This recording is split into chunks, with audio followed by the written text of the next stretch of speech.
Good evening, folks. My name is Mark Evanier, and I do these webcasts almost every Tuesday. I'm going to shut them down in a while for vacation because I don't think anybody is going to want to watch any topic for anything but the election starting in late October. But today you get to see the only interview being done in the country this week that is not with either Bob Woodward or a Trump surrogate rebutting him. I have invited a good friend of mine to talk with me.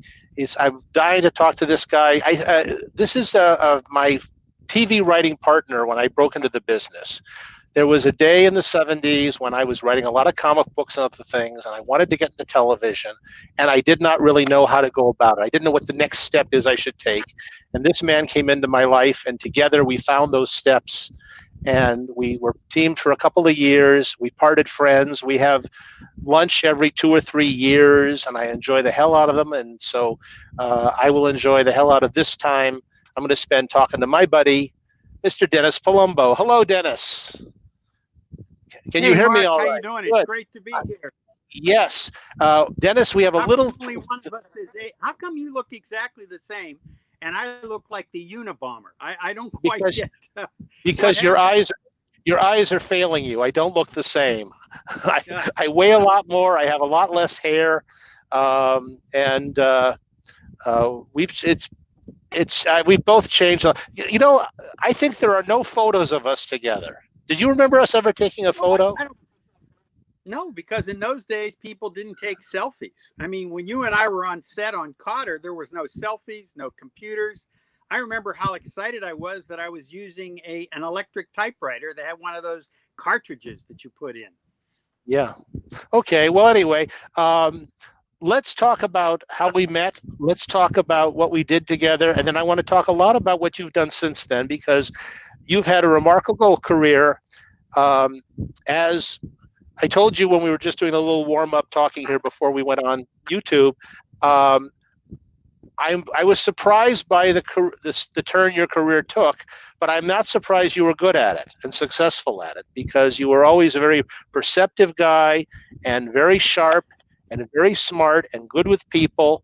And I will tell you that one of the things I learned from you to some extent, and one of the reasons that we had careers when we did, was that you were much, much better than I was at cold calling people, introducing yourself to them, pitching to them. When we did meetings where we had to pitch, you were the main pitcher and I pitched relief. And I learned an awful lot about how to do that. You gave me a lot of courage to do that. And I felt at the time that the word was not lucky, fortunate to have met you. And then since we parted and went different ways, and I've learned more about myself and about the business, I feel even more it was more fortunate that we connected and that we helped each other into the writing industry more and things like. Anyway, I wanted to say that in front of people for the record here. You were from Pittsburgh. You were writing advertising in Pittsburgh. Remember all this? I remember learning. What I remember learning from you was how to punch up a scene. I was always so totally happy that a scene had happened at all. And you were always the one going, we can make it funnier. We can make it sharper. And I learned a lot from you in that regard, because I was so anxious because we were so young and we found ourselves in a relatively professional position before we were relative professionals, that anything that came out, I'd go, okay, well, at least we got that scene done. And you would always say, no, I think we can make it funnier. And I've always been grateful. And even now, 35 years later, when I'm writing my mystery novels, I'll write a scene and I'll go, nah, I can make that sharper. And it's like I hear your voice in my head. So I am grateful for that experience of working with you. Well, that's because I walk around your apartment and yell in the window every so often of nights when I hear you working. I yell, make it better. Somewhere. I keep thinking that voice is familiar. Well, we fit in therapy. I kept blaming my mother, and it was actually you. That's right. Yes, that's right. Anyway, you were writing advertising in Pittsburgh and things like that, and you wrote a book. You co-wrote a book with a guy named Tom Kornhauser. Tom Bornhauser wrote a book called The World's Greatest TV Quiz that was published by Berkeley. And the work on the book, we couldn't remember the name of Fred Flintstone's boss. And so I called up Hanna-Barbera or whoever the studio was. I'm not even remembering now. And I got Rob Solo's secretary. Herb Solo. Robert Solo was a producer. If you remember, you see his Herb name Solo. at the end of Herb Solo. rather. Herb Solo, right. Herb Solo. Okay. What did I say? Yes. Ron Solo?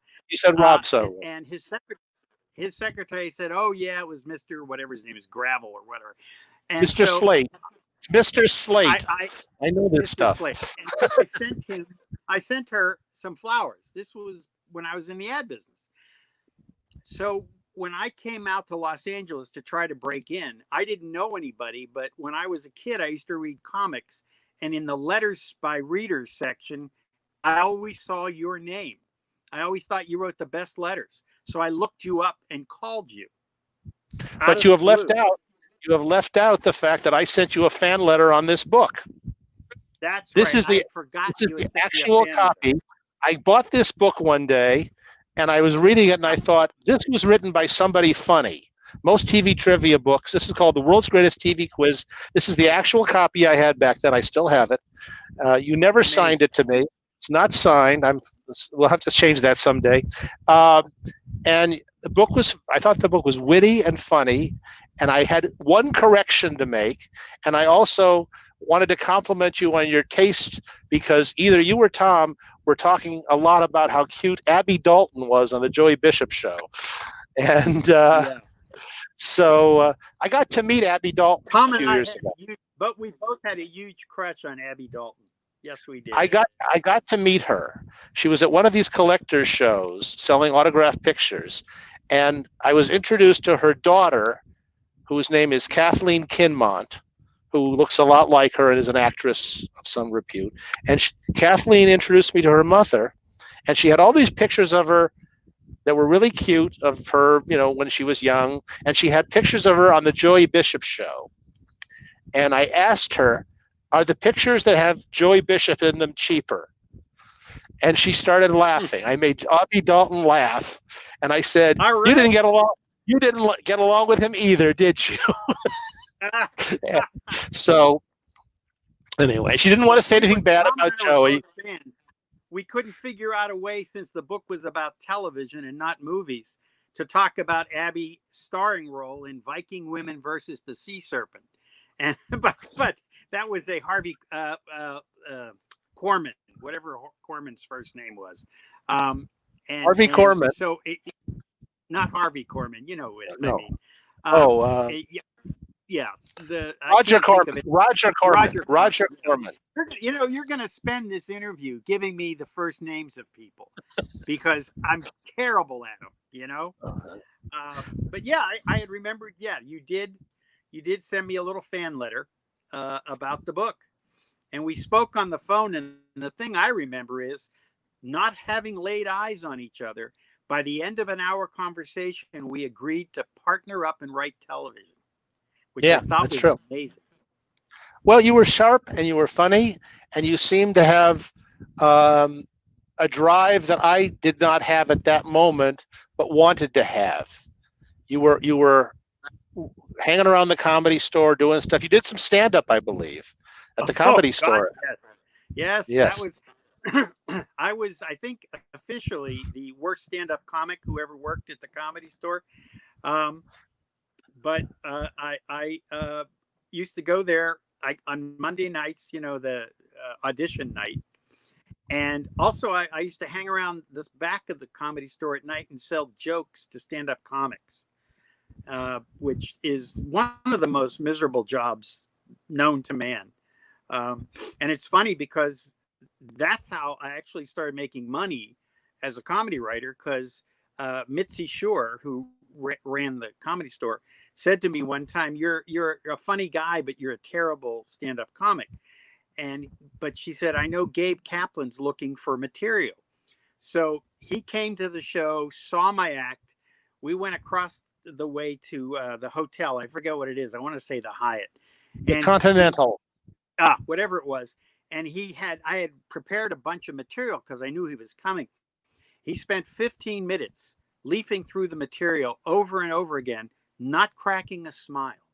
And then he put it down and said, you're a funny guy.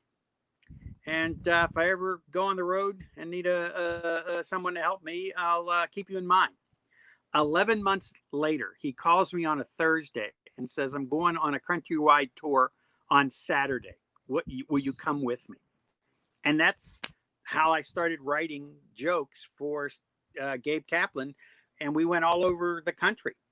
And my job was to read the paper in any town we were at, so I could put all of these local names, street names, people that were known in the community and stuff, so he could pepper them in his act.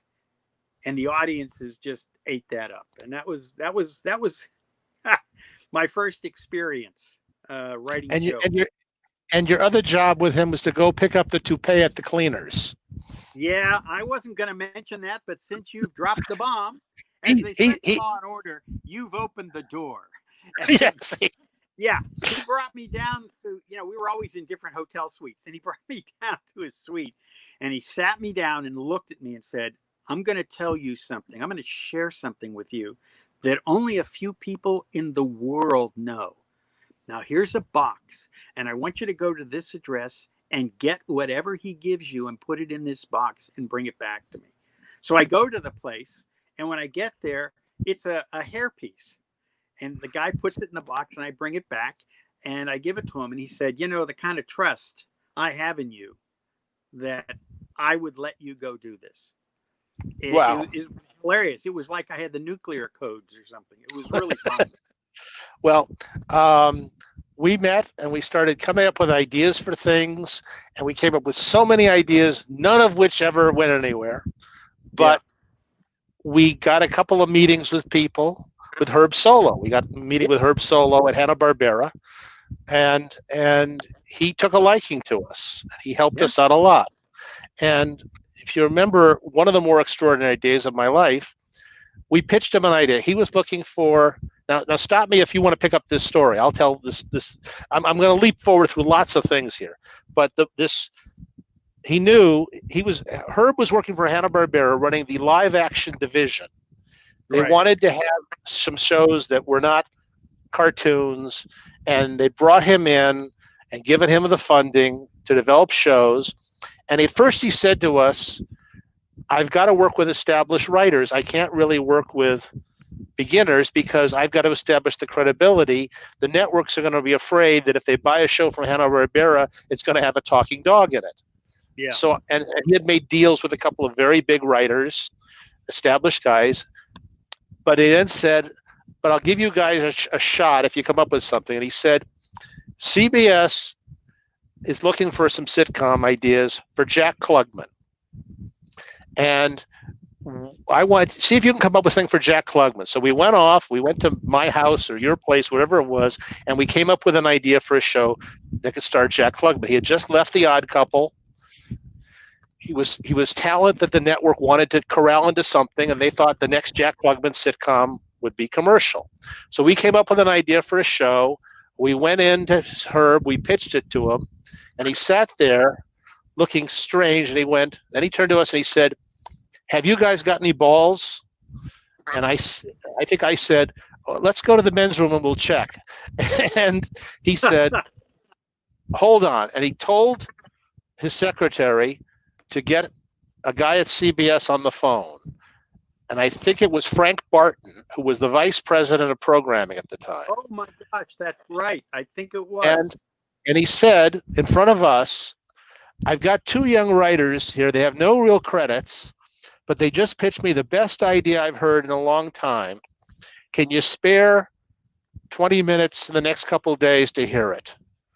And because Herb had a track record, Herb, the people who don't, you mentioned this, but Herb was the head of Paramount for a long time, and you saw his name at the end of all the episodes of the original Star Trek, executive in charge of production, Herbert F. Solo. And he was a guy with a lot of credentials, and he knew how to sell shows. And they gave him an appointment, and he told us, okay, I'm taking you guys into the network. This is so far above the experience we should have had at that point. And you're going to pitch this to them just the way you pitched it to me. And 2 days later or 3 days later, we go to CBS, which is, I live right near it actually now, but we go to CBS. We met a man named Cy Fisher, who was the agent for Hanna-Barbera. He was the top agent there, and he later became, I later had, when I worked for Hanna-Barbera, I had a lot of interaction with Cy.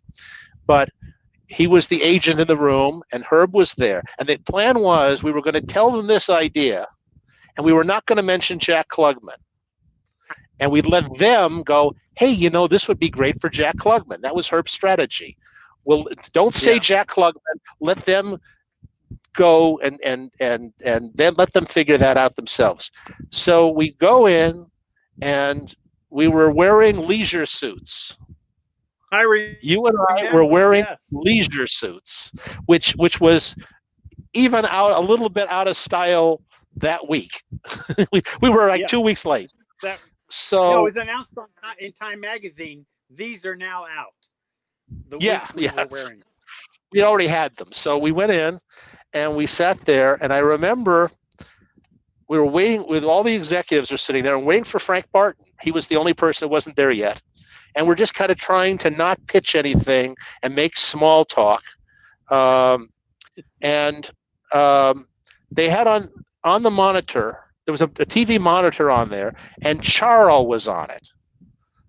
See if this is something I remember, maybe you don't. And we're watching Charles. We're watching, and I'm just looking at the monitor, and it didn't dawn on me somehow that was a feed from a studio down below. I thought it was live TV, and we look over there, and Charo is going, "What the fuck is going on here? I'm going to walk off this shitty show." I go, "That's on TV," and then I realized we're watching a feed from, the Carol Burnett rehearsal downstairs or whatever. And finally, Frank Barton came in, and we pitched this idea to them, and they liked it. They really liked it, but Barton says, but who would you get to star in something like this? I can't see. And we had described the guy as kind of gruff and has a soft heart, but on the outside he's kind of gruff and hard and whatever. And Herb is saying, well, guys, tell them more about the character, which is code for make him sound even more like Jack Klugman. And I'm saying things like, well, he's the kind of guy, he's probably messy at home. He might live with a neat guy, but he's very messy at home, and nobody there. And finally, Herb went, Klugman, what about Klugman? And they go, oh, God, you're right. Yeah. And then they asked us to step out of the room for a couple minutes.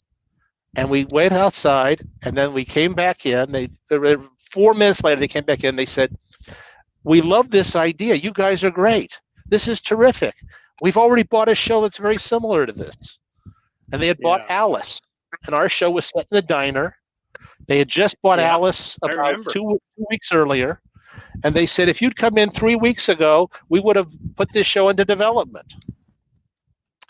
And we kind of I remember thinking, did we do good or bad? I mean, they liked us. They're not buying anything from us. It's a perfect example of how it's about timing that you can't control. That elements beyond your control have so much to do with whether you can sell something or not. Yeah. That's the truth. That's the way it is. Yeah.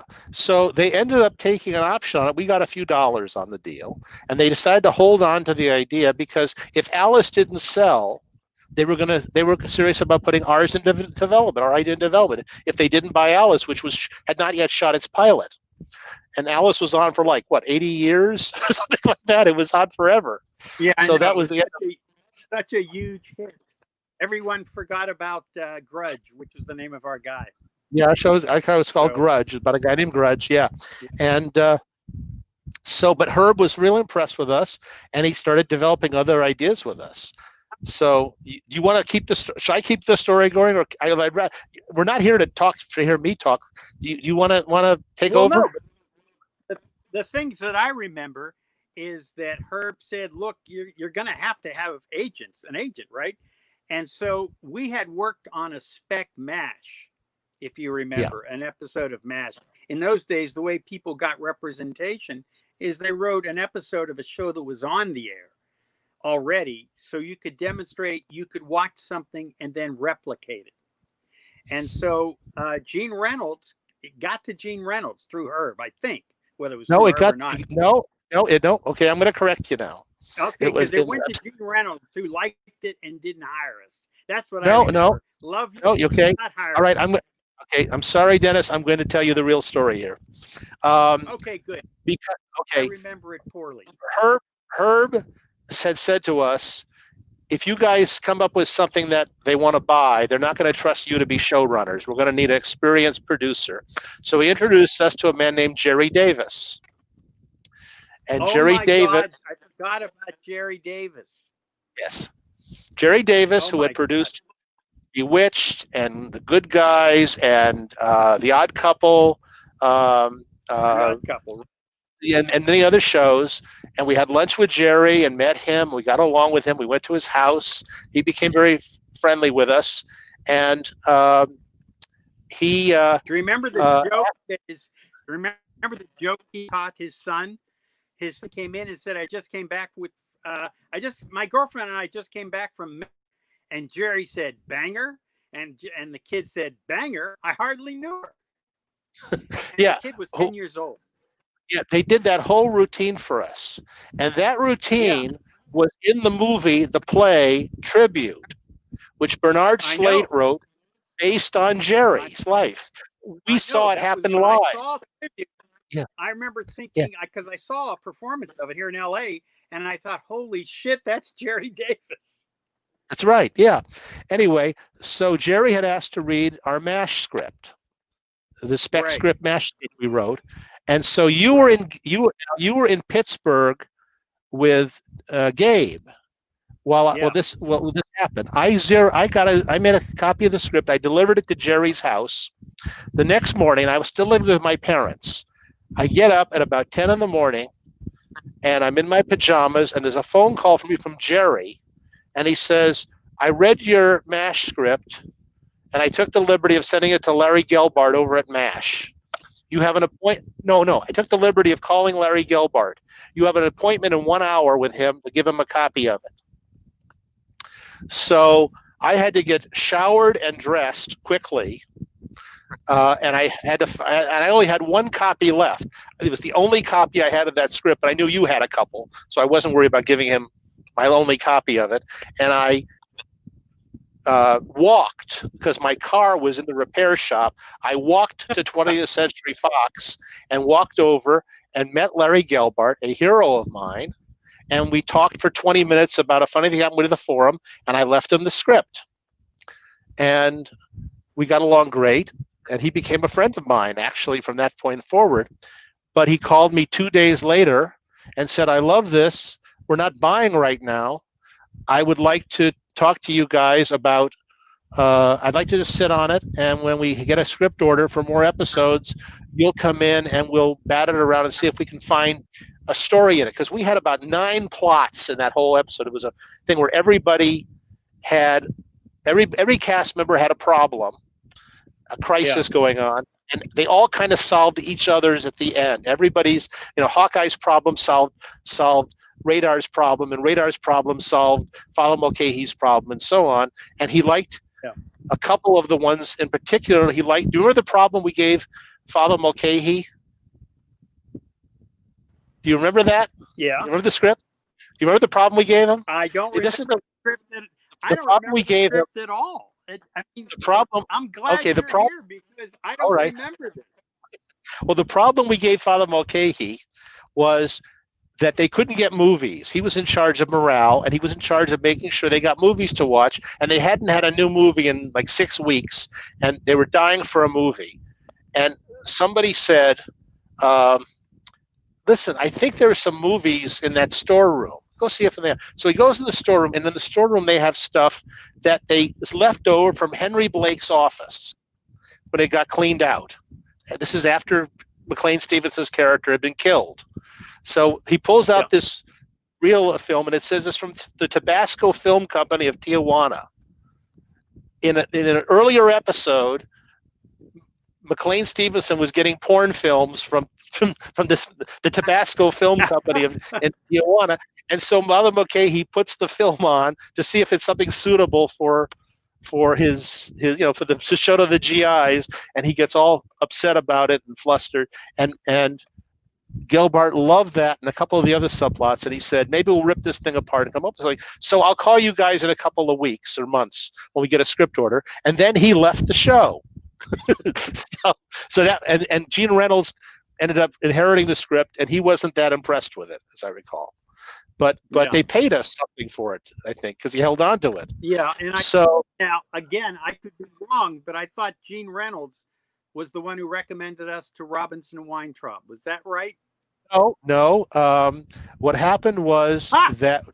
Okay. This is hilarious. This is going to be very educational. This is going to be very educational for you, Dennis. It's okay. I do this with everybody. I'm sorry.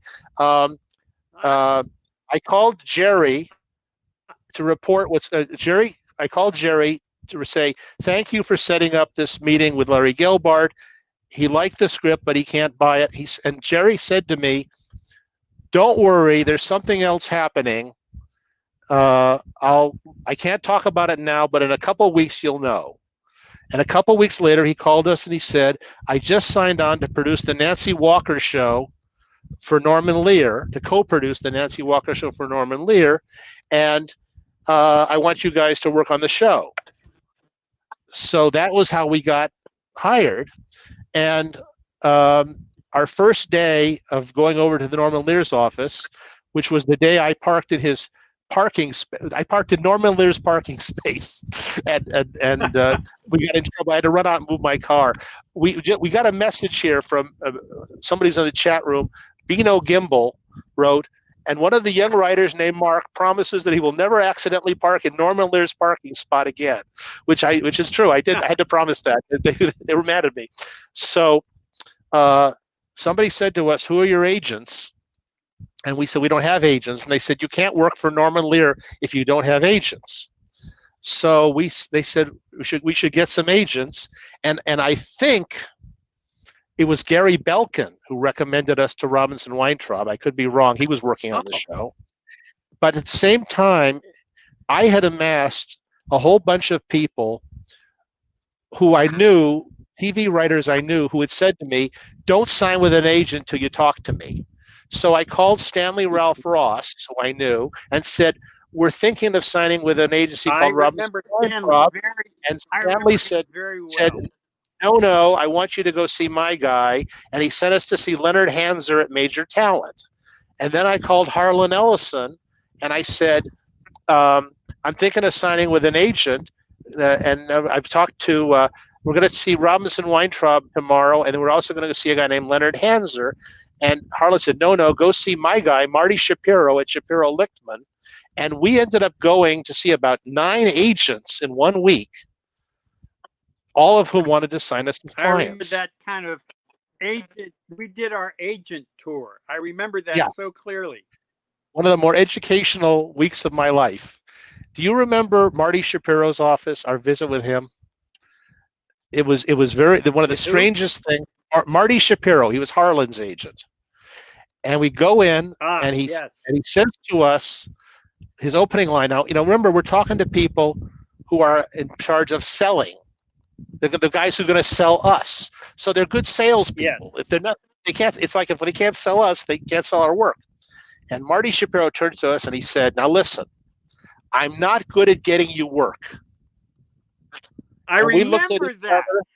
Yes, and we looked at each other like, this is an opening line for a salesperson, for an agent. And then he said, "I'm not good at getting you work." I remember. Yeah, nothing. Yeah, and he said, "But no one will get you more money. I will kill them for you. I will destroy them. I will leave them bloody and begging for mercy. I will get every nickel out of them, and then I'll get 10 more nickels out of them, and I will crush them for you, and I will make them afraid of you, and I'll make them respect you." And we looked at each other like, maybe Harlan Ellison can get by with an agents who are working with producers who are terrified of him, but this is our first job. We're not supposed to be oversold and get and wring the last nickel out of these people. But we ended up signing with Robinson Weintraub, and we were very happy with them. And I think we They came were to great. realize we'd made the right choice completely. Yeah, Stu and Bernie, absolutely right choice. and they kind of started getting us jobs all over the place, and which was very good. I know. So the Nancy Walker show didn't work out You for us. remember For us, you remember being in the Love Boat cattle call? Remember the Love Boat cattle call? yes, yeah, we wrote a Where Love Boat. Yeah, they showed the pilot.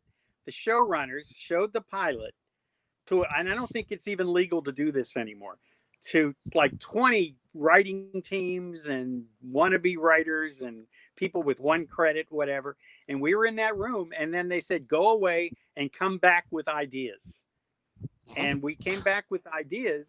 I don't remember exactly how we did it, but we did pitch an idea, which was about 3 kids trying to take their 4th kid on a cruise to the Love Boat and lose his virginity. And right. one of the actors was Bobby Hedges, who would Yeah, end up being one of the sweat hogs on Welcome Back, Kotter. yeah, And yeah. I remember how weird it was to write a 15-minute sitcom that then they would break into pieces and edit into the show sequentially. Yeah. We at that point it was going to be a much more adult show than what eventually came on the air. When we were writing it, they were talking about doing it as specials. It would be like there'd be 2-hour specials, and they'd be run on ABC late at night, and they would have nudity in them, in at least in the foreign editions. So we were told to write in at least one love scene where somebody could be naked, preferably not the main character. And we wrote this thing, and they had a different cast on the boat at the time. This is before Gavin MacLeod was involved with it. I think they were the cruise director was called using, I think Bernie Capel was initially the doctor, wasn't he? No, the doctor was initially Dick Van Patten, I think. Oh, or maybe he was right. the captain. And then it became Gavin Yeah, MacLeod. they recast it, but they told us the cruise director was named Sandy at that point because they planned to get Sandy Duncan for the part, and then they didn't. So we wrote this thing, and they and the two showrunners we pitched it to, who bought it, were Marion Freeman and Dawn Aldridge. And later, when you and I separated, the same time they separated as a team, and I wound up writing with Marion because we all had the same agents. And I wrote some scripts with Marion after that. So anyway, so we did the Nancy Walker show. That got canceled. We did the McLean Stevenson show. That got canceled. We got hired to write an episode of Tabitha, and that show never even got on the air. or if it did, we got paid for a script we never had to go in and write. I remember that. And we developed a sitcom idea for Lorimar, and we developed anyway, and we got hired on Welcome Back, Kotter, and which was an amazing year of our lives. It sure was an amazing experience. It really was. The first day we were there was the day they taped on Tuesday. We started out on a Monday. So Monday we just sat in the bleachers and watched the run through, and didn't talk to anybody. We were just too scared to do anything. And then the next day, they brought us into some punch-up sessions, and I got a joke in, or you got a joke. We each got a joke in. I think we each got one joke into that episode that night. We did, and then they told us that a guest star was coming in to do a cameo at the end of the show. Remember that? Am I refreshing your memory? And tell them who the guest star was. And it was Groucho. Groucho Marx, yes. And it was I was and probably still am one of the #1 Groucho Marx fans in the world. And so I could not believe I was going to be able to see, and I didn't expect to meet Groucho. Yeah, I had met him before. I had met him before once at Hillcrest Country Club many years earlier. And then at that time, he was still Groucho. He could still talk. He could still walk on his own. He could still ad lib. You could have a conversation with him. But this was like 6 years later, and he was not in good shape. And he ended up not doing anything other than just having his picture taken with the cast. But Yeah. it was, I mean, it was one of the more surreal days of my life. I got trapped in the elevator with Elliot Gould and Olivia Newton-John at one point, because we had offices on the second floor of the building where they taped the shows, Yeah. and as I was coming down, the elevator got stuck, and Elliot Gould is pounding on the doors, and Olivia Newton-John is going, "Just relax. They can't tape the show without us. They'll get us out of here." So Yeah. she was doing her special across the hall, and they had on the show that night. They had all these a lot of female actresses on the show, because it was a Sadie Hawkins Day episode, and it was the girls asked the guys. So they had Wendy Schall, daughter of Valerie Harper, and Valerie Harper was hanging around, and they had Dinah Manoff, daughter of Lee Grant, and Lee Grant was on the set, and the Groucho was there, and a few other people, and we met everybody in the show, and I couldn't remember anybody's name, and it was just an amazing day. And we were on this show, and we actually got a couple of lines in the episode. I know. And Yeah. you remember, Groucho was initially supposed to, you know how the show would begin with Gabe telling Julie a joke? Yeah.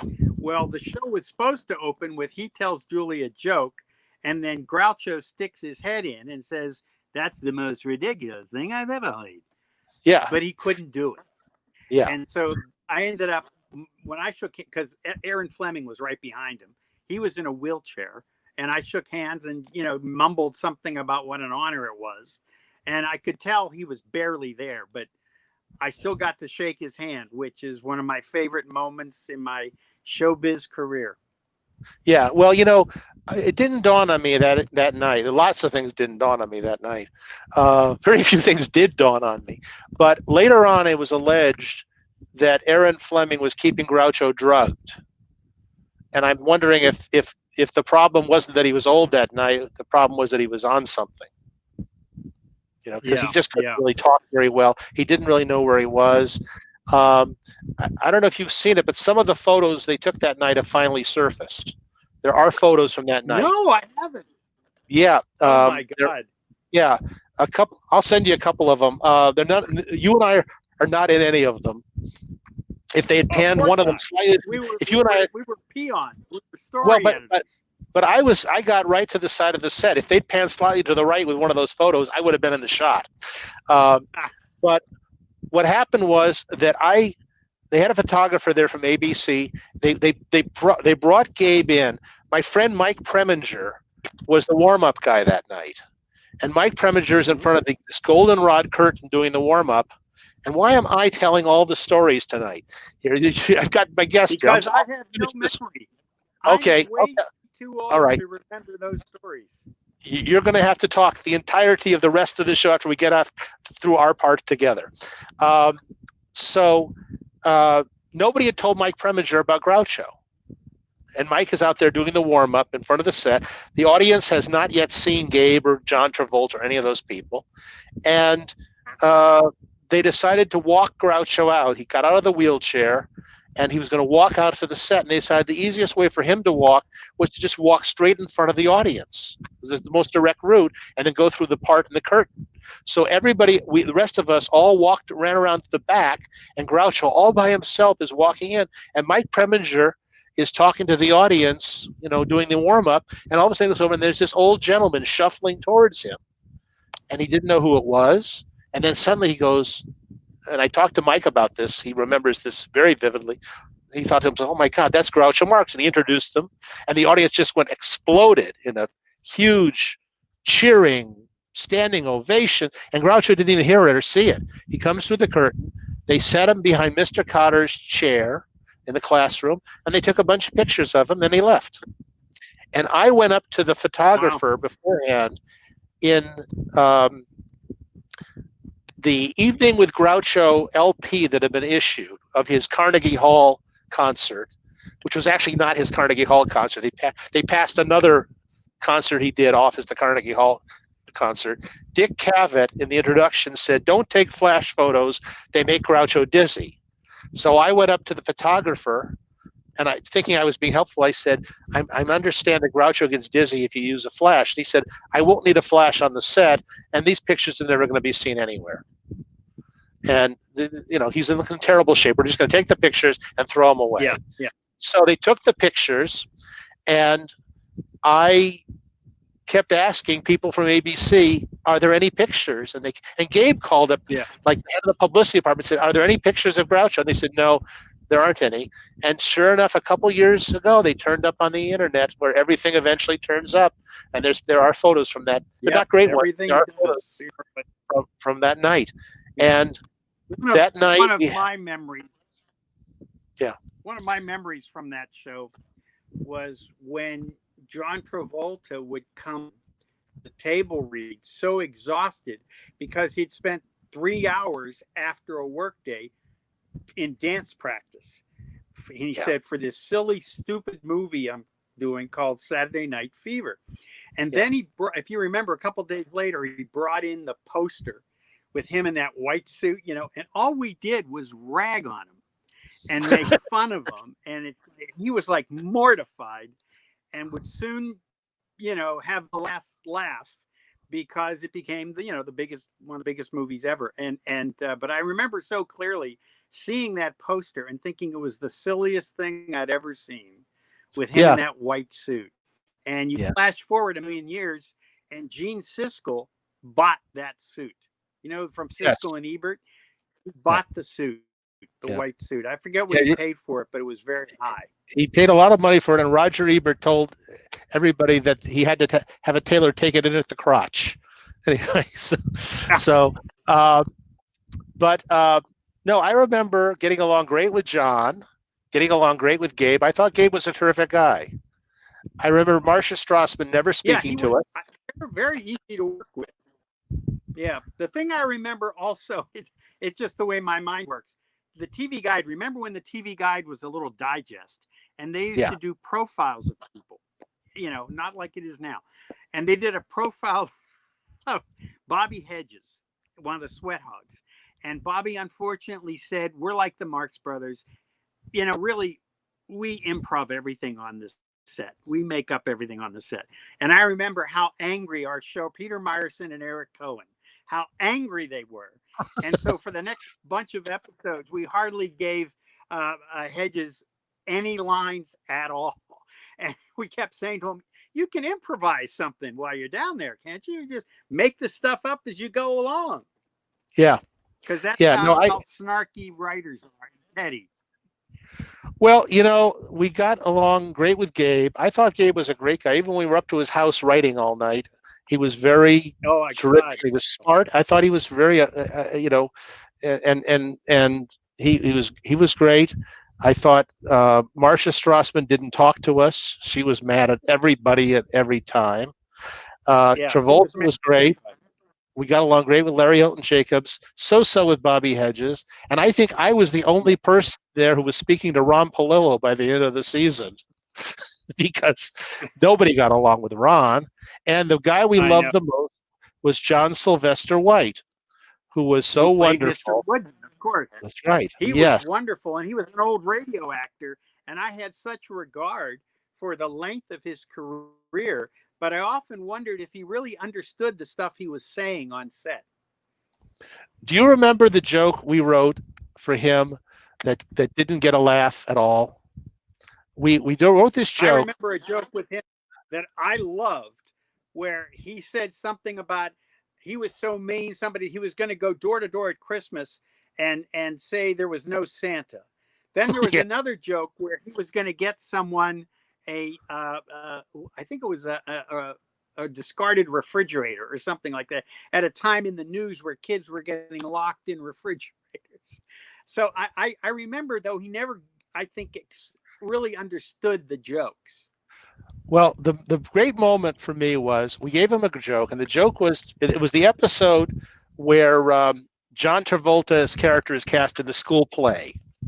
And we wrote a joke that you and I thought was hysterical. Everybody thought this was hysterical. And the joke was, Mr. Woodman says to Kotter, because the joke, one of the running things was whatever anybody was doing, Mr. Woodman had done it before. He was, whatever it was. If Yeah. somebody said, he was a basketball champ. So he said, I was a great actor when I was younger, Kotter. We did a Mice and Men once. I played mice. And we thought that was a killer joke. And I we know, just I loved it, remember. and everybody loved it, and we thought that was so great. So we get in front of the dress rehearsal audience, the live audience, and John Sylvester White said, I was a great actor, Kotter. When I was in school, we did of Mice and Men. I played mice, and there was nothing. There was crickets. There was no sound from the audience at all, and there was a pause, and Mr. John Sylvester White said, Evan and Palumbo said that was a good joke. And the place broke up. I remember. He called us out over it. Yeah. Yes. Yeah. Yeah. And he was lovely. He was a lovely, funny man. But I really liked him so much. Do you remember the night we were working? We left the studio. We were there all night, and we're walking to the parking lot at 5 a.m. at ABC at Prospect and Talmadge. And I turned to you and said, Grady Sutton is starring in a series. Jonathan Winters is unemployed, but Grady Sutton is starring in a series. And you were so punchy, you started screaming, there's no God! Jonathan Winters is out of work, and Grady Sutton has a series. I remember that. Yeah, and one of the strange other moments that I remember, was, oh God, we could fill this whole 2 hours with whatever. Show business was a lot of fun. It really was. Yeah. I'll tell one more story. We were there like 3 a.m, and it was the episode where Horshack gets in the boxing ring with Carvelli, the tough kid, and they do a boxing match. It was the one that ran with Gary Shandling's credit on it, but and it wasn't Grady Sutton. Georgie, thank you for reminding me. It wasn't Grady Sutton. It was, who was the guy who did Whitman Mayo playing Grady? It was Whitman Mayo had a series. They spun Whitman Mayo. That's right. Oh my yes, God. That's right. Thank you, Robert Rose. I remembered it, but no. And Robert Rose here just came up with the name second after I came up with it, because my friend Roseanne Caton was in that show, Grady. That's how I remembered it. I remembered it was. I connect weird things. But we're sitting there at 3 a.m. writing this thing, and we're punchy, and we rewrote every word of that script. That was, every time I saw Gary after that, he would say, I got another residual check for your script, guys, another $1.10 for it. So I turned to you and I said, you know what this episode needs? It needs cheerleaders. We got this boxing match going on here. Let's put some cheerleaders in. And you said, cheerleaders? What do you mean? And I went ahead and I wrote, there's 4 girls in cheerleader suits next to the ring, and they, as soon as this starts, they go, Horshack, we're with you. Rock 'em, sock 'em, ooh, ooh, ooh. And it took that as long to type it as it did for me to just say it to you. And we went, fine, we left it in. We put it in. That next morning, we stumble in at about 11 a.m. to the rehearsal. And there's 4 girls in cheerleader suits and a choreographer. And the associate producer comes up to us and said, you cost us $3,000 with that joke. This better be good. And I went, because they had hired overnight, they had hired a choreographer to choreograph the 15 seconds of cheerleader moves, and they'd upgraded 4 extras or brought in 2 other girls, and they put them in cheerleader costumes, and they were working out the choreography for this joke. And I just went, this was the first time I ever realized that you write something and somebody spends money. So now months pass, and I went with Gabe up to the Battle of the Network Stars. They had me in there writing gags for him. This is after we left Kotter. Gabe brought me in to help him be with him at the Battle of the Network. It was the second Battle of the Network Stars. He was the captain of the ABC team. Telly Savalas was the CBS team, and Robert Conrad was the NBC team. And Yeah. I remember Gabe introduced me to Howard Cosell, who was one of the hosts, and I said, I insulted Howard Cosell, and Gabe loved it. Anyway, I insulted Howard Cosell to his face. I later apologized to him. Well, Anyway, I have an interesting story about that okay. because I was there. Let me just finish. Let me just finish this. I was there. Let me just finish this. Let me just finish this. So I'm walking past the bleachers with Gabe at one point, and all these students are there to see, Jacqueline Smith in her bathing suit, and about 18 girls got up and they all go, Kotter, we're with you. Rock 'em, sock 'em, ooh, ooh, ooh. And Gabe turns to me and he said, didn't you guys write that? And I actually said, yes. Where did they hear it? And Gabe said, maybe they have television sets, you schmuck. He was right, Anyway, now you go ahead. What were you going to say? Well, no, Gabe called me one morning during Battle of the Network Stars, and he said, my car broke down. Come and pick me up and take me down to Malibu, where they were shooting it, the campus. Yeah. So yeah. I show up, and we'd only been on the show a fairly short time. I still had my Honda hatchback, the ones that blow up if you hit them from the back. And he at first didn't want to get in the car. But then we get in the car, so we drive down. I'm just coming to the bottom of this long driveway, if you remember, that goes up to the campus. And he says, let me out here. I can't be seen arriving in this car. So I let him out, and I drive up the hill and park. So on the front steps of the first building there, I forget which was me and Howard Cosell. And I had met Cosell way back in my advertising days. And so I always thought he was kind of a jerk. And we were sitting there, and all of a sudden, over the hill, about 20 minutes later, you first see just this crown of curly black hair. And then you see a forehead covered with sweat. And finally, Gabe is trudging up this long thing by himself. And I'm thinking to myself, yeah, it looks a lot better you coming in this way than with a car. And Howard Cosell just gave him so much crap. What you doing here? Well, my God, Kaplan, you look terrible.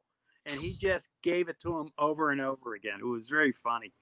And what I also remember about that time is the ABC team was doing so well. Robert Conrad, who was kind of a macho guy, got so angry that he challenged Gabe to a foot race, if you remember.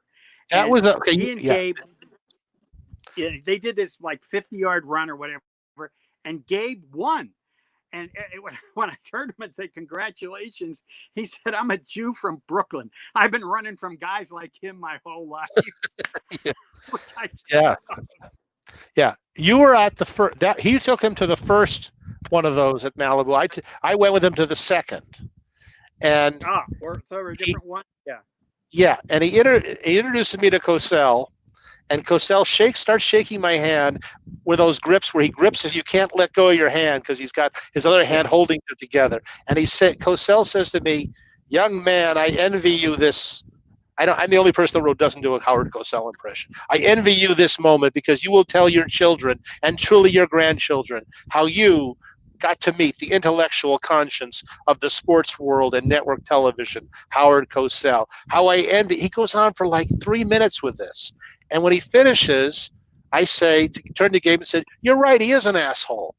And everybody broke up. And Mr. Cosell even laughed a little too.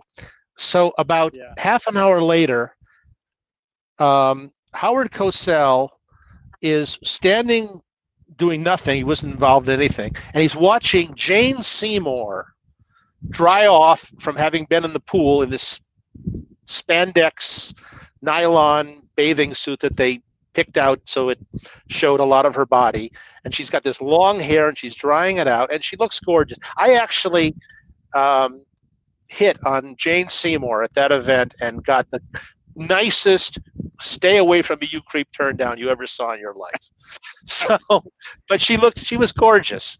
And so Cosell is watching her, she looked good. And I walked up to him and I said, sure beats watching Dick Butkus shower, doesn't it? And he said, everything beats watching Dick Butkus shower. And I said, I want to Ah, apologize for what I said to you back there. It was a cheap joke. I'm sorry. I really respect you.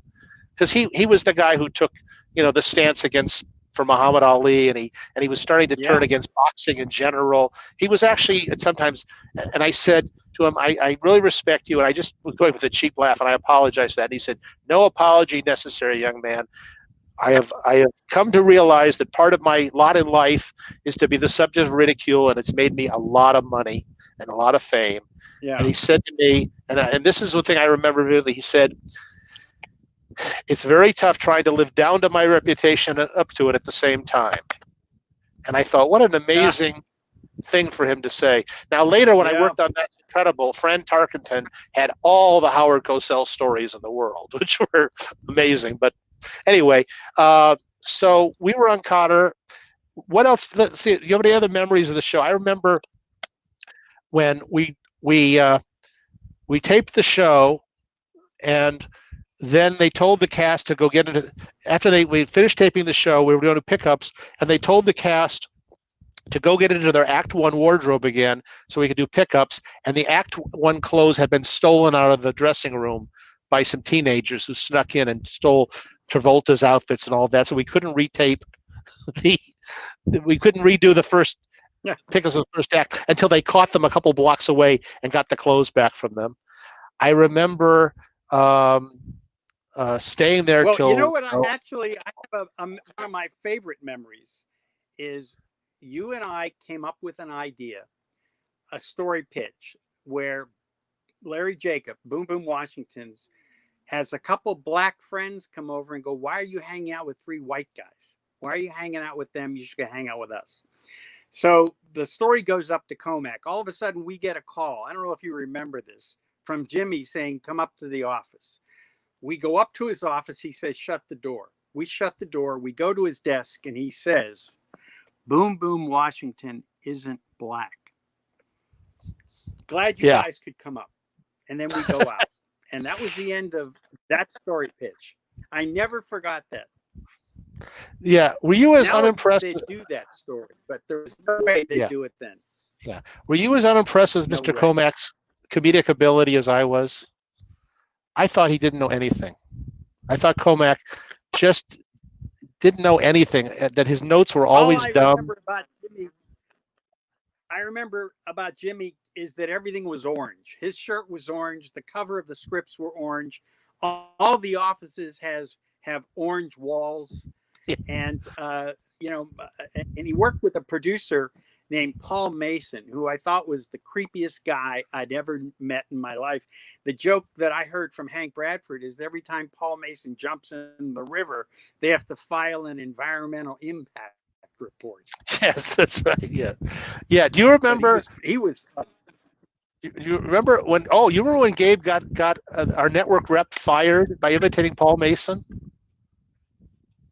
you remember that? no, That, I that, don't think.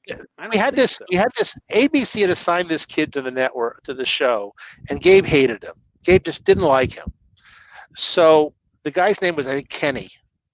And one day Kenny calls up to talk to Paul Mason, and the receptionist says, "Mr. Mason is not in right now, Kenny," or whatever it was. And Gabe was sitting next to the receptionist, and he grabs the phone and does his Paul Mason impression, and he says, "Kenny, it's me, Paul Mason.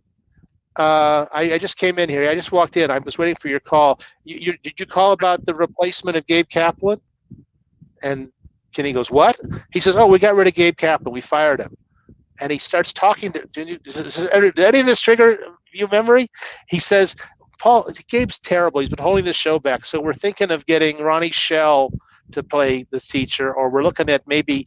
And he starts naming all these actors who would never star in a series, all these low grade, actors, and he gets the guy to Yeah. agree that Gabe Kaplan is lousy on the show and ought to be replaced. It's good. Maybe the show's better off without him.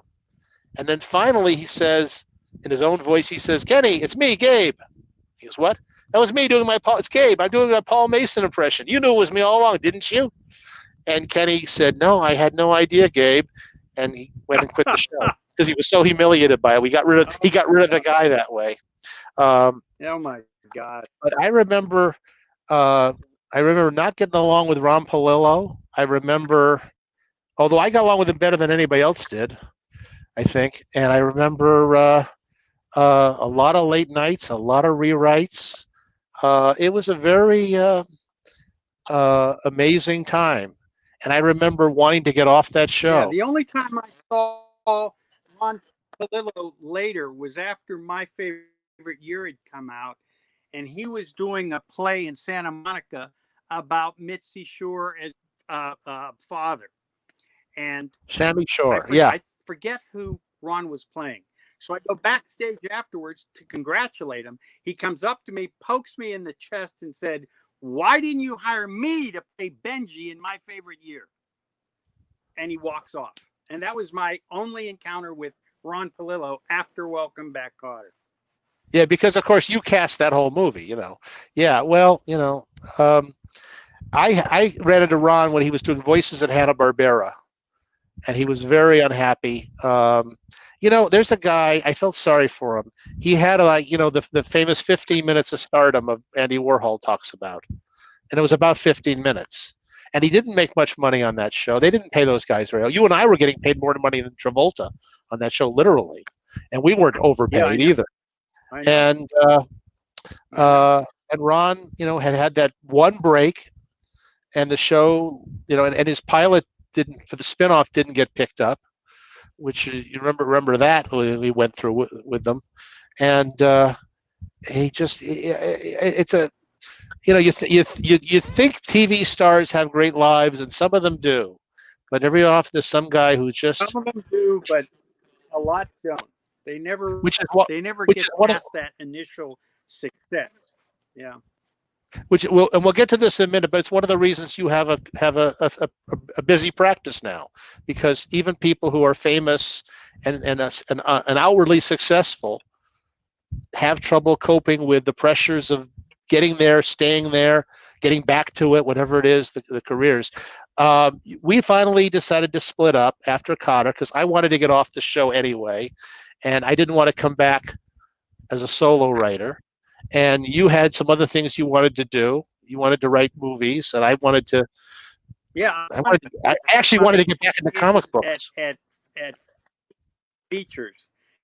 Uh-huh. So I wrote 4 unsuccessful, unsold spec screenplays. And then I wrote another one because I'm apparently nuts at that time. And a guy named Mike Ruskoff at Fox read the script, had me come in and said, "Look, I'm not going to be a good writer. Come back to me with an idea." And so I came back to them with an idea. And that the idea was based on the fact that initially the idea was a kid in the Old West was going to go on the train with Doc Holliday and try to get him to New York before he, self-destruct. And they said, "We don't want to do a Western." And they said, "Well, who's famous?" And I said, "Well, the one I remember the most is Errol Flynn." And I talked about how my dad would sneak me down on school nights at 1 a.m. when they used to have the Late Late Show on. And we'd watch Captain Blood. We'd watch The Adventures of Robin Hood. But we couldn't wake up my mom because she'd be upset that I was up that late on a school night. So we had the TV volume down to 1, and we had to watch it with the screen up at our nose. And so years later, when I'm talking to Gruskoff, I said, "Well, what if Errol Flynn's on television and a kid has to keep him sober and focused until he can get to do the live show on Saturday?" And I said, because I've always wanted to introduce my dad to Errol Flynn. I wanted Errol Flynn to come to my house. And that's how My Favorite Year started. Just with, I want Errol Flynn to come to my house so my dad could meet him. And that's how, I ended up writing the first draft of that movie. And then it went into turnaround and no one wanted to make it. And I wrote it for Peter O'Toole. And what Fox did is they offered it to Michael Caine. and Michael Caine didn't want to do it. And then they offered it to Albert Finney, and Finney said, "No, who you want is Peter O'Toole." And I said, "Well, I wrote it for Peter O'Toole, but he was no longer box office." So it went into turnaround, which means another studio could buy it if they wanted to. And Peter O'Toole starred and got an Oscar nomination for a movie called The Stuntman. I don't know if you remember it. Yeah, yeah. And it was 3 months when he was considered box office. So Fox greenlit the show, and so the original person I wrote it for, Peter O'Toole, got cast. I was long gone. I mean, really long gone. I was halfway around the world in Nepal researching a mountain climber who was going to be played by Robert Redford in a movie about a mountain climber named Willie Unsold. So Norman Steinberg came in and he did the rewrite. So I have sole story credit and co-screenplay credit with Norman. But I also understand most of the best lines in that movie were ad-libbed on set. So I'm not surprised. But I'm very grateful for how people have received My Favorite Year. I think Peter O'Toole made that movie. And I'm very proud of the legacy of that movie. One of the mistakes that people think the movie was a hit. It came out in 1983, the same year that Victor Victoria came out. And these were two MGM summer comedies that people think were hits, but they weren't. Nobody went to see My Favorite Year. But years later, I'm sure you remember this, there was something called the Z Channel, which was a cable outlet that just showed like one or two movies 500 times in a week. I mean, I watched 2001 like 900 times. They put My Favorite Year there. And My Favorite Year's legacy is the actual result of having been on television 1 million times. Most people who liked that movie never saw it in a movie house. They saw it on television. And so I saw it in a movie house. I saw it in a movie house. I think I saw it at a Writers Guild screening, in fact, in a movie house. But I loved it. I think that was a wonderfully cast movie. Everybody in it, not just Peter O'Toole. I thought the cast was very well done, picked, and such. I thought it was a very well directed film. I think it's. I hate to say a movie's ever perfect. Boy, that movie is darn close to. I can't think of anything. You must have been pleased with lots of things about it. You should have been, because it was very pleased. I remember I was staying. It's so funny how life is. My first wife and I had separated. I was working on a picture for Ron Howard that didn't get made, which is the history of many pictures you work on. And I was in New York staying at I forget the name of the hotel.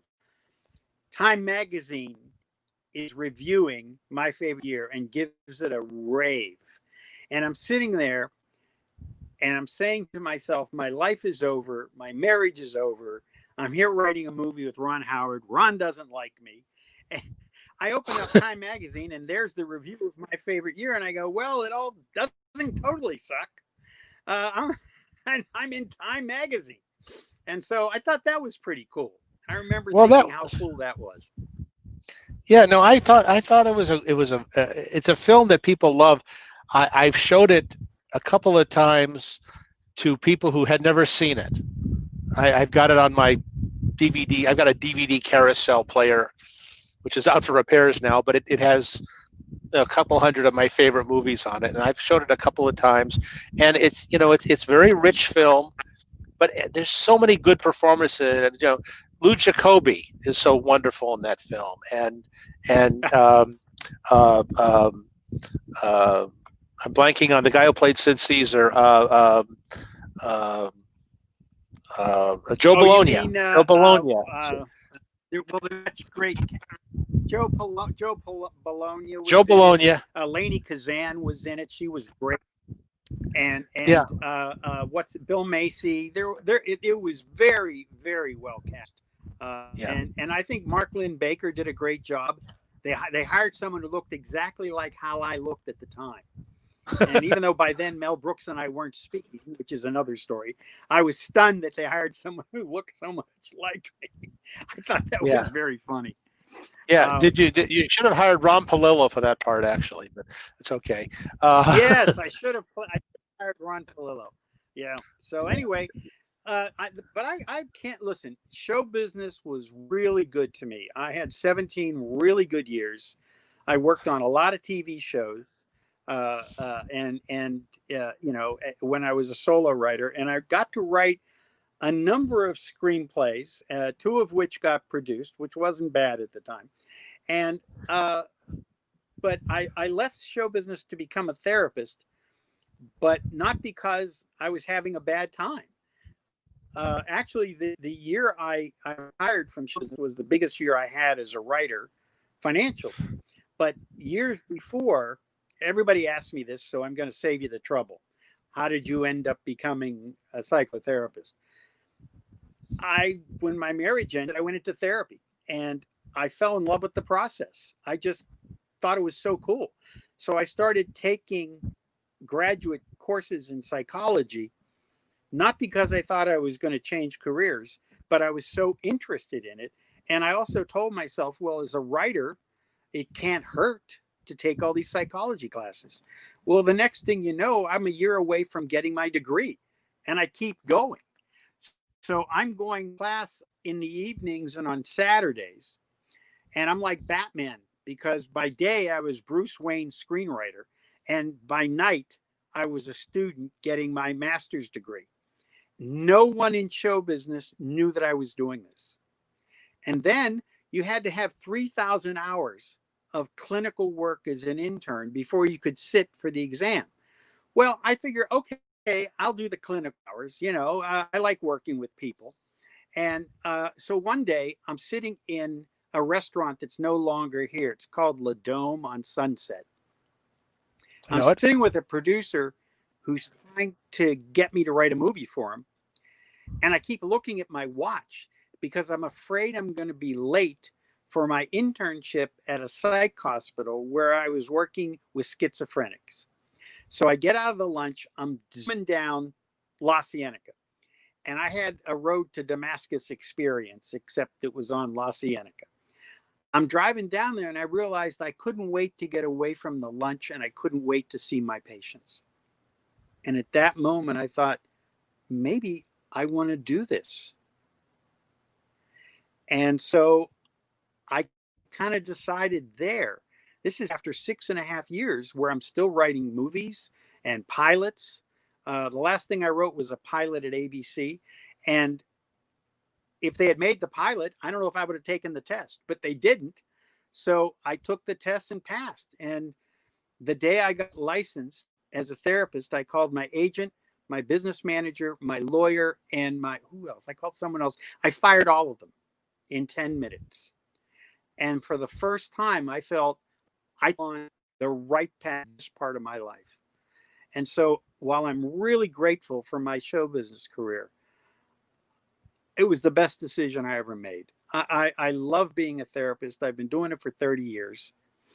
And because of my background in show business, I was able to write this column for the Writers Guild magazine called The Writer's Life. And I would talk about anxiety, depression, writer's block, procrastination, fear of failure. And it became really popular. And I did 92 columns, I think, over a 6-year period. And I addressed all these emotional issues that writers have. There was not one word of advice about how to write.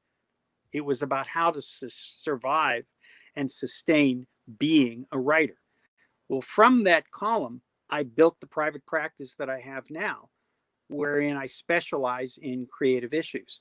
And I've been really, really lucky because I have famous people as patients. I have mid-list quality people as patients.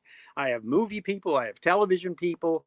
I have everyone from composers to costume designers, primarily writers in film and TV. I have a lot of directors. And it's been the most rewarding and challenging thing I've ever done. Now, there's one funny story about that. Right in the middle of the 6 years I was writing the column, they did a survey, and guild members said their favorite thing in the magazine was my column. And so I was very pleased, with myself. So then I go to this big party that the WGA is having, a holiday party, and a board member who shall remain nameless comes up to me and says, I was one of your defenders on the board last month.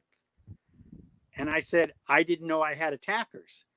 And he said, oh yeah, every year we debate or we'll let you keep the column in the magazine because it implies that writers have emotional issues.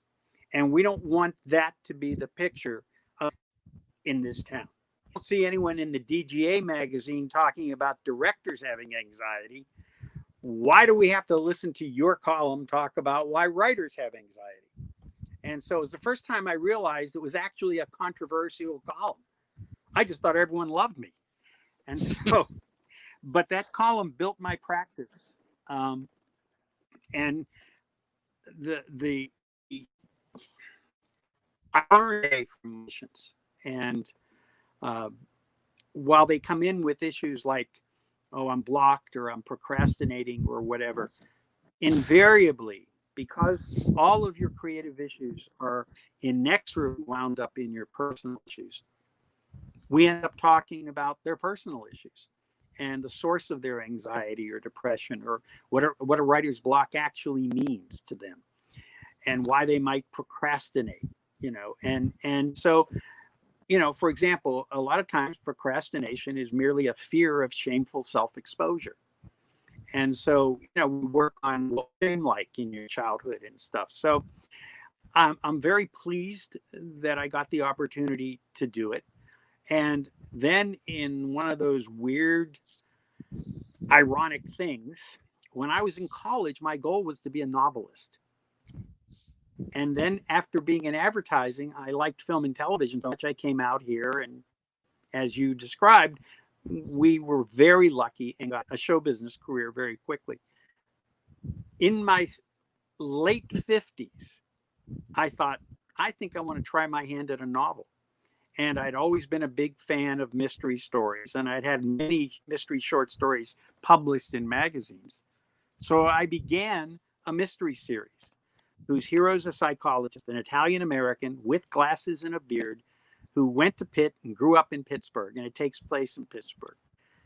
And I have been stunned at people's response to these books. There's 5 of them so far. And the response has been phenomenal. And finally, in 2018, my 5th mystery, Head Wounds, was named Best Novel of 2018 in the Mystery and Suspense category by Suspense Magazine. So I to my total surprise, at the age of almost 70, I'll be 70 in about 5 months, I have a series of mystery novels that, other clinicians play golf on the weekend. My hobby, which is much cheaper, is writing these mystery novels. So that's the balance of my life. My practice is my day job, and my hobby, which I take very seriously, is my mystery novels. And that's the weird journey I've taken since I left show business. That's great. That is, I love people finding what they want to be and what they want to do. And you can stumble around a lot in different directions before you find it. I've been doing pretty much the same thing for years. I just keep doing what I'm doing here, and same jokes, everything. Anyway, but it fascinates me because we've talked about this. We talked about some of this before we started broadcasting here. You said about 60% of your clientele are actively in show business. Oh no, 60% are writers. You said, right? Yeah, so about 60% are writers. The totality of practice. Yeah, I'd say okay. 90% of my practice is in show business. Okay, now of the writers, what percentage of the writers have genuine writer's block issues? About a third. have those issues, and they're dependent. There's no one size fits all. There are people who've written many, many scripts, and on script 15, they're blocked. And my experience, though it sounds crazy, is that for most writers, writer's block is good news. I think it means you're about to have a big growth spurt in your writing. In my experience, when someone says they're blocked, the real problem isn't that they're blocked, it's the meaning they give to the block. If they say to themselves, well, if I'm blocked, boy, I bet Robert Towne's never blocked. Or if I'm blocked, it must mean the story doesn't work. Or, gee, my parents were right, I should have gone to law school. It's the meaning you give to the block is what causes the anxiety. The block itself is often due to the fact that, number one, writing is hard, telling a story is hard, and number two, you may be writing something that you've never written before. Let's say you've always written sitcoms and you're writing an hour show, or you've always written television and writing a screenplay, or maybe you're writing something that's connected to your personal life. And so, if you look at the biographies of great artists, there's always 4 or 5 periods where they're blocked, where the work's repetitive, where they stop working, and then all of a sudden they're working again, and the work even seems better. In my experience, for most writers, writer's block is like an appropriate developmental step on your growth as a writer. It's like if you watch a toddler learning to walk, they get up, they get down, they get up, they fall down. And then after a while, they master the developmental step of walking. And then they go on to the next developmental step. Well, I think that's true of writers. And the reason I think that is because I've never met a writer who, having navigated and worked through a writer's block, didn't think they were better writers on the other side.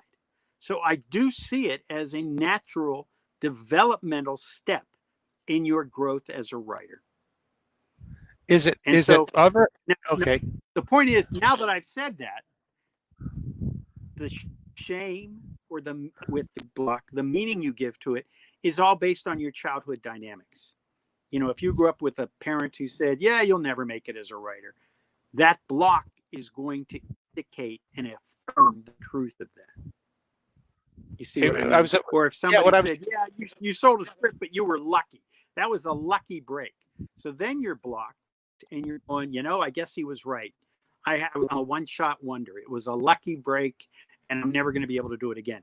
Depending on your childhood and your history, whatever your experience is growing up and coming into the town, feeds all of those shaming meanings that make having a block so upsetting.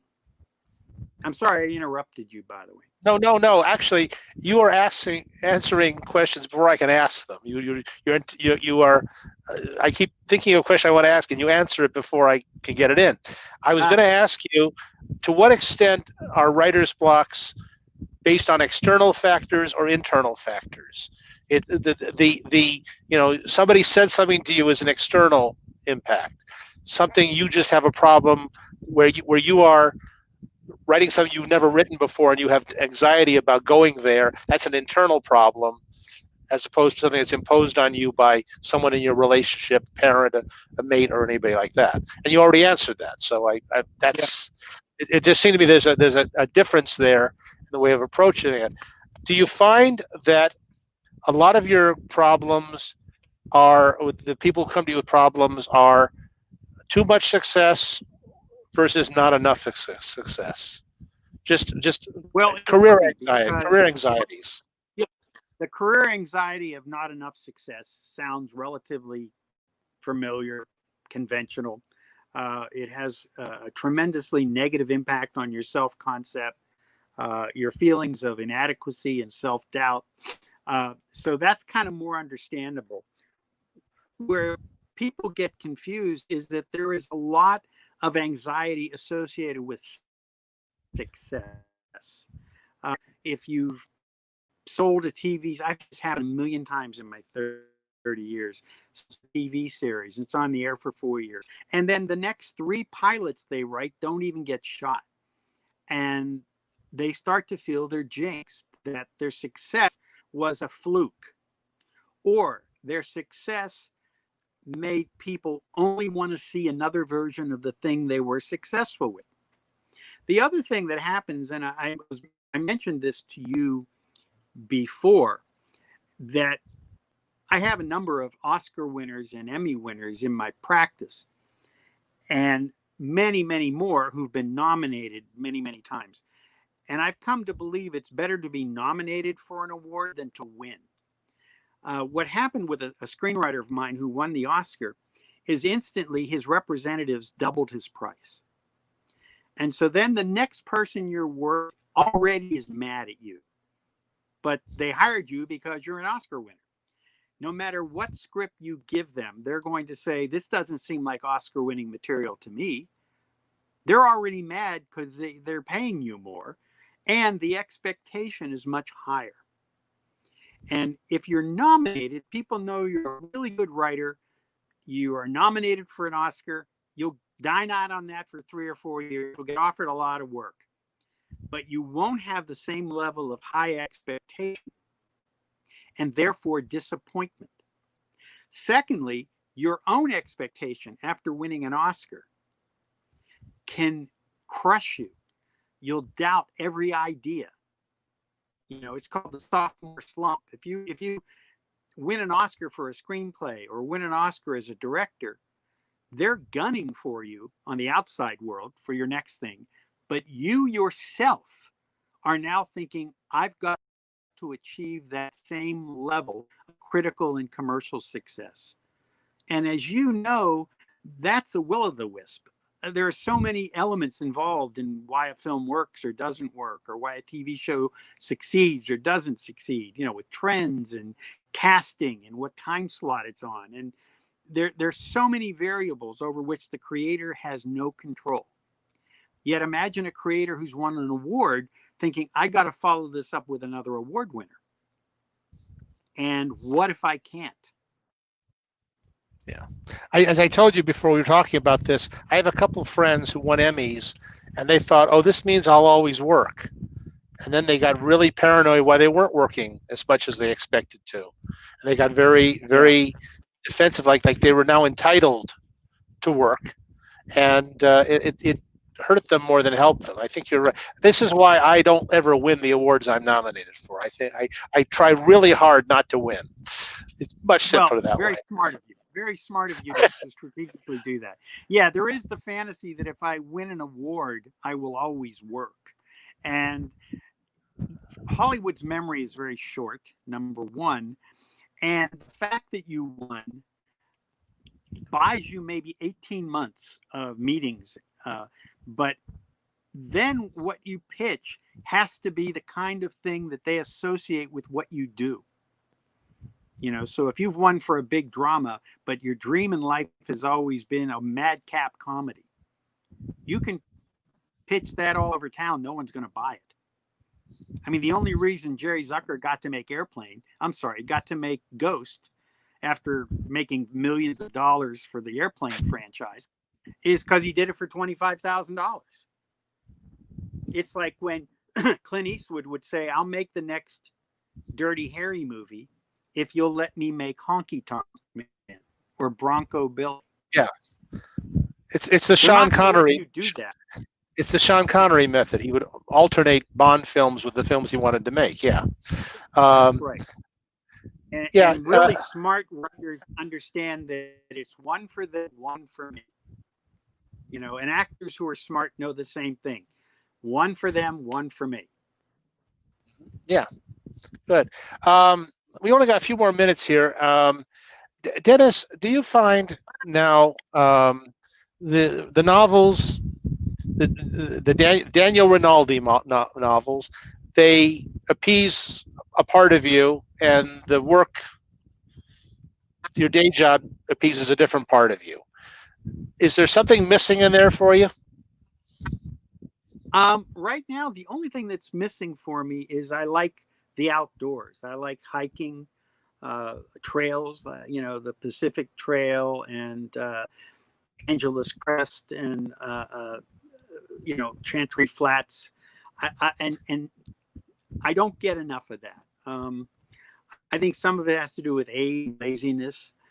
Some of it has to do with my energy is lower. I'm type 2 diabetic and I have high blood pressure. Thank goodness there's medication for all that stuff. But I don't have quite the adventurous used to have.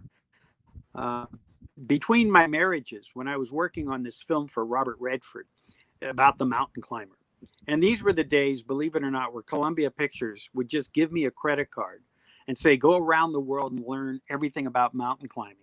And so I would take mountain climbing classes in Jackson Hole. I'd meet all the famous mountain climbers and I'd say to them, what's your favorite restaurant that you can't afford? And I'd take it to them, put it on Columbia's credit card. We flew first class everywhere. Unbelievable. Couldn't do that now today. But I also got to travel and climb and hike in the Himalayas, on Mount Rainier, on the Grand Tetons.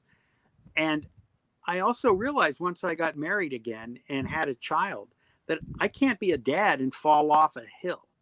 I can't do that. So some of the outdoorsy stuff I used to do, I don't get to do much now. And I like to blame the fact that I was a husband and father. But the reality is, I don't pursue it as much as I used to. And I see 40 patients a week. So I don't have that space of time. You know, when you're a screenwriter, there's so much time between scripts. You could fit like another, you could be a dentist. You could fit a whole other job in being a screenwriter. So I would think nothing of going to Europe and climbing in the Alps for 6 weeks and then come back and work on a script. You know, and it's so funny because and my agent used to laugh at this. I'm so blue collar. You know, I'm a Italian American kid from Pittsburgh. So if I pitched a movie to Columbia Pictures and they wanted to buy it and they bought it, I would never let myself write a spec screenplay unless I had a deal to write a script. I had to have an income stream. So I'd make the deal with Columbia and I'd say, you'll get your first draft in 3 months. I'd spend the first 6 weeks writing my spec script because now I was allowed to write it because I had a job. And then I'd scramble the last 6 weeks to make the deadline. I've never been able to write something on spec if I didn't have an income. I would never have written the first Daniel Rinaldi novel if I weren't by then pretty successful in my practice. That allowed me, that's part of my issues. I have to be allowed to do something that's just for me. And I earn it by performing in another realm where I'm getting paid and provide for my family. And, so the reality is, after many, many years of therapy, I'm as neurotic and insecure as I ever was. I just don't hassle myself about it anymore. And I've come to believe the goal of therapy is self-acceptance, to be okay with who you are. And when you're not okay with who you are, that's okay too. Not very sexy, but that's it. Well, that's all great. You know, I'm thinking to myself, gee, we did diverge in more different directions than I thought. I have never wanted to climb a mountain in my life. I've never wanted to do that kind of stuff. But it's fine. I like the fact that you're doing all this stuff. I really do. You know, Dennis, we met by chance, and I keep thinking about how in my life at times the right person turns up at the right moment. You were the right person at the right moment. You turned up in my life, and we got along. We never had a fight. You and I never had an argument about anything. We disagreed on what was funny from time to time, and usually when we disagreed over what was funny, we'd throw out both our ideas and come up with a third one together, and that used to work Yeah. fine. And Yeah. I remember that there was a certain look you had on your face when it was going right.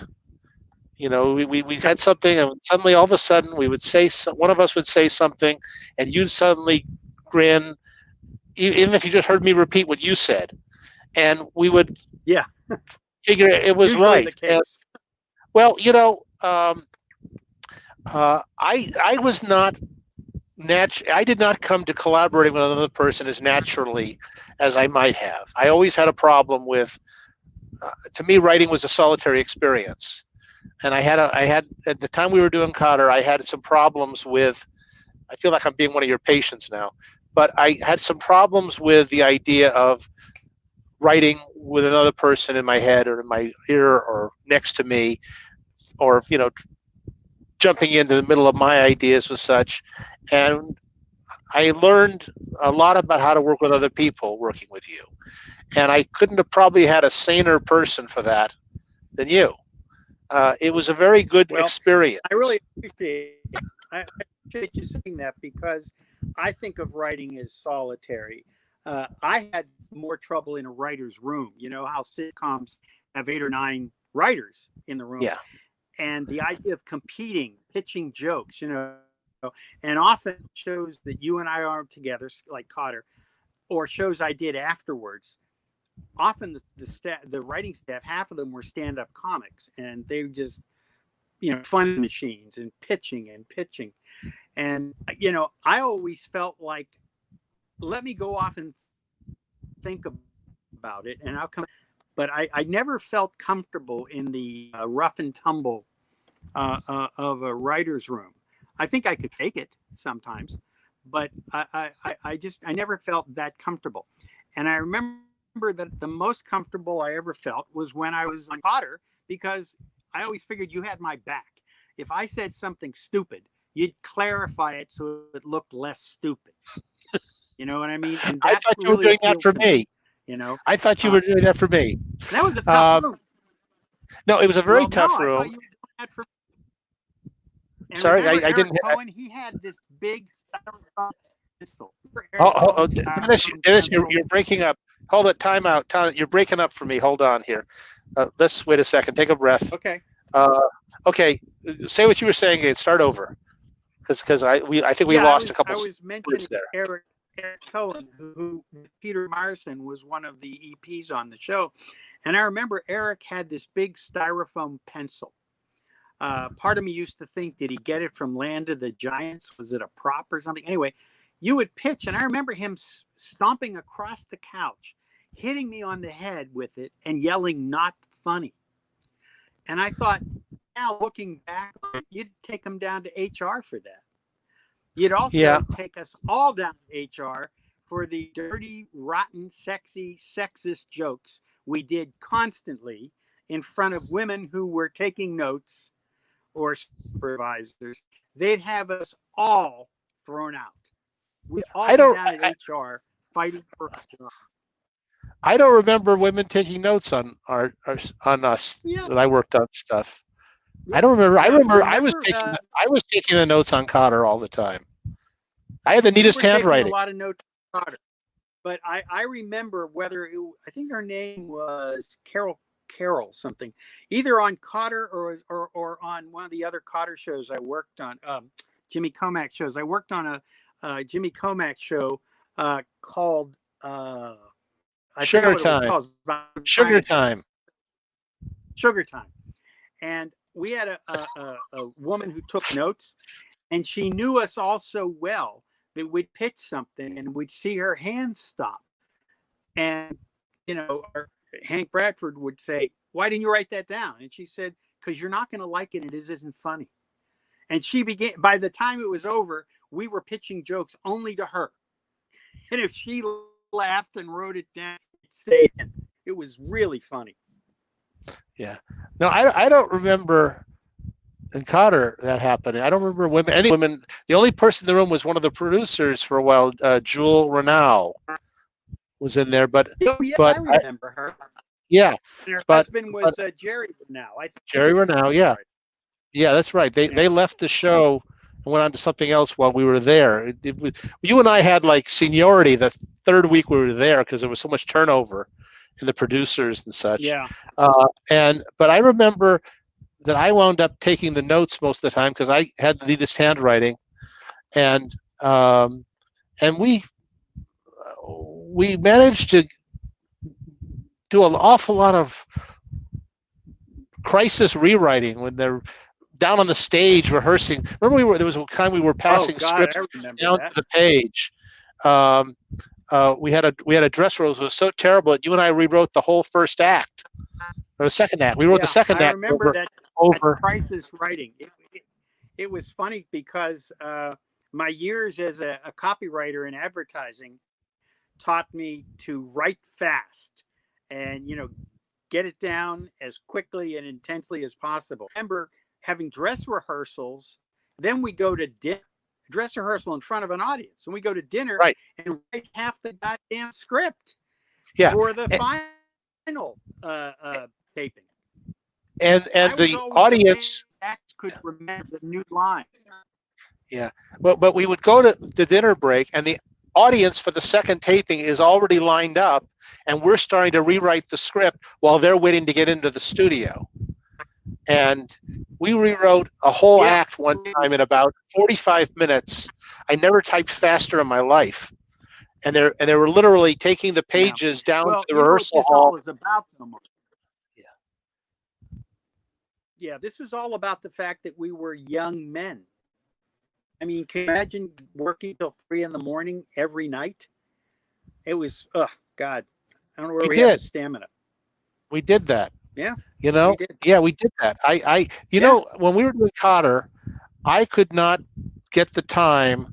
I don't know if you ever knew this. I could not get the time to go to the laundromat and do my laundry. So once a week, I would run out at lunchtime and buy new clean clothes to wear to the office the next day. I remember. So when we finished the show, I I had like remember. 80 pairs of underwear. Ah, I didn't have my underwear for years after that. But and it was worse when I did variety shows. I did all the different variety shows to the Crofts. The hours were even worse, and the gang pitching was even greater. yeah, And yeah. I like there was Well, upsides to it. I enjoyed it, but I couldn't do it today. I don't think. Maybe I don't know. no, Uh, please. sometimes I have to write very Listen, fast today. yeah, I think I want to sign off. I'm kind of tired of hearing my own voice. Okay, well, But I really, you had me on. It was a lot of fun. this is great, Dennis, and we got to get together more.